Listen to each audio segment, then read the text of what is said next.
L'essayage du PUI mandibulaire consiste à vérifier les insertions frénales, le libre jeu du frein lingual. Les PUI doivent être distants de 1 mm du fond du vestibule et de 2 mm au niveau des freins.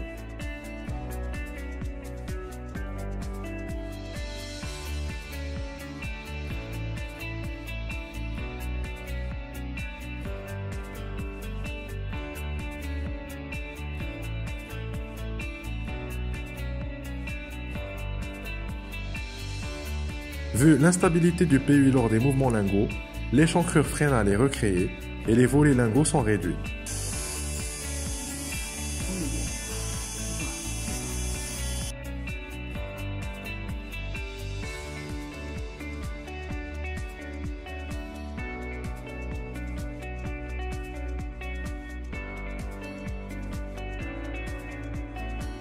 La manipulation est en tout point calquée sur les mêmes principes que ceux utilisés précédemment.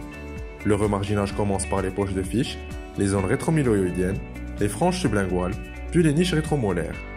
La réalisation du joint vestibulaire est facultative. La patte de Kerr est déposée sur le côté droit et gauche simultanément.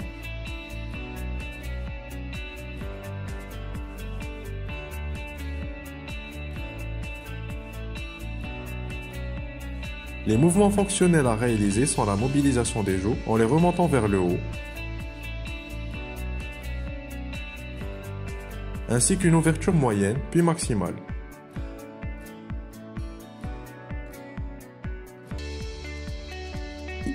Après chaque remarginage, il ne faut pas oublier d'éliminer les excès de patte de Kerr avec un cutter.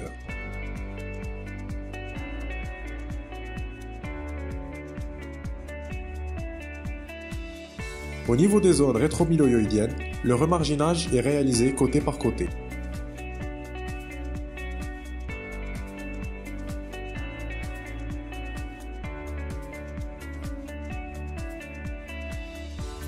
Les mouvements fonctionnels consistent à mobiliser la langue vers le côté opposé à la zone de dépôt de la patte de Kerr.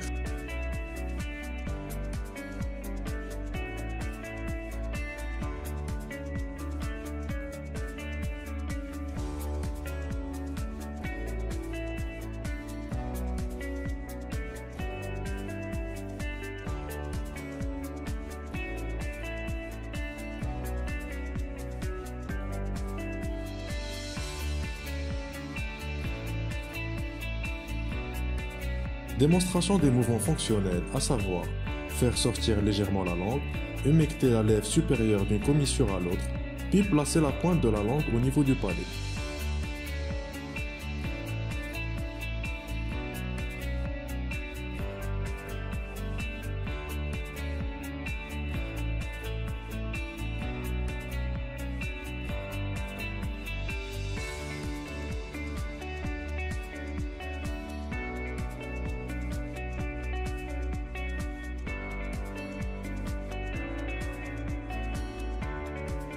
Application des mouvements fonctionnels cités précédemment.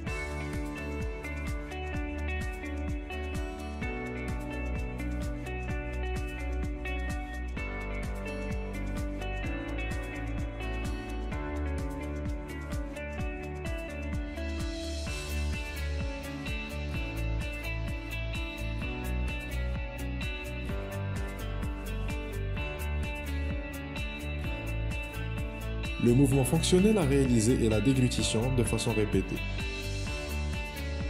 Il ne faut pas oublier d'éliminer tout excès débordant sur l'intrado.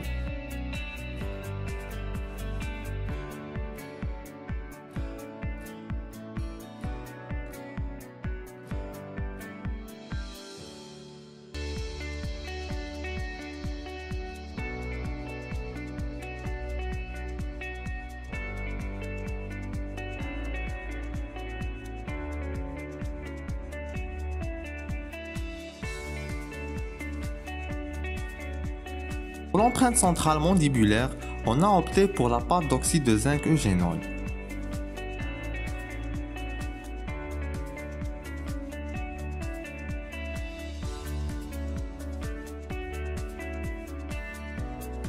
Le dépôt se fait selon une couche uniforme de la base et du catalyseur en longueur égale.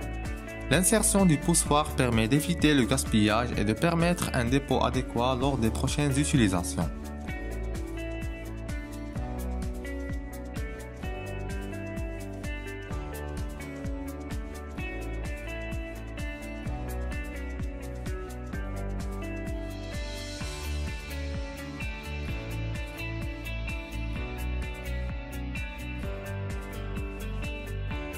Le catalyseur est ramassé, placé sur la base, puis l'ensemble est malaxé énergétiquement à l'aide d'une spatule à élastomère jusqu'à avoir une couleur rose uniforme.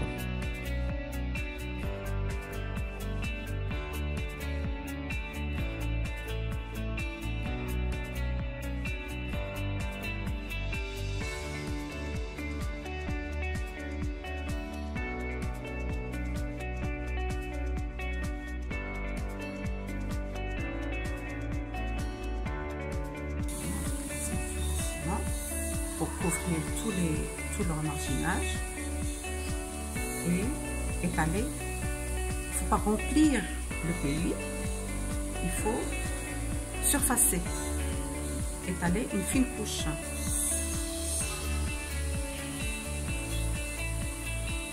N'oublie pas de couvrir l'extérieur des bords. Insertion du PUI, puis répétition des gestes et mimiques qui ont servi à l'enregistrement du joint périphérique. Avant d'envoyer les empreintes au laboratoire, il ne faut pas oublier d'éliminer les excès à l'aide d'un cutter.